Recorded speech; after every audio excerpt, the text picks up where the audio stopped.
अर्चनाजी, तुम्ही खरं तर भाजपचे एकनिष्ठ असलेलं एक कुटुंब आहे. तुम्हाला माजी महापौर मिळालं, मात्र पतीची अशी भूमिका घेतल्यामुळे कुठेतरी विनायकजी मुळे तुम्ही दुखावले आणि तुम्ही घर सोडून इकडे आले, माहेरी आले. नाही, महानगरपालिकेच्या निवडणुका होऊ घातलेल्या आहे आणि त्या निवडणुकीच्या पार्श्वभूमीवर भारतीय जनता पक्षाच्या अनेक कार्यकर्त्यांनी पदाधिकाऱ्यांनी आपल्या उमेदवारीचा इच्छा दर्शवली आणि त्याच्यामध्ये प्रभाग 17मधून जो गणेश पेठपासून कैलासनगरपर्यंत जो प्रभाग आहे त्या प्रभागात देखील विनायक डेहनकर जेही पक्षाचे पदाधिकारी आहे त्यांनी इच्छा दर्शवली आणि तशी भूमिकाही आपली पक्षाच्या समोर ठेवली.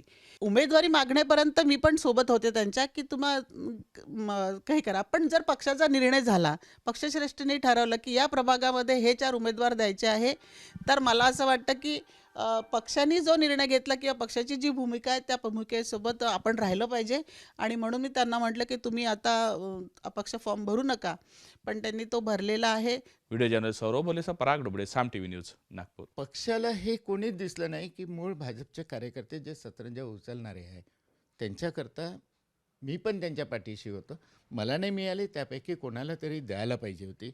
एक उमेदवार प्रभाग 18मध्ये आहे, त्याला मागच्या वेळेला बंडखोरी केली तरी पण तुम्ही त्यांना तिकीट दिली.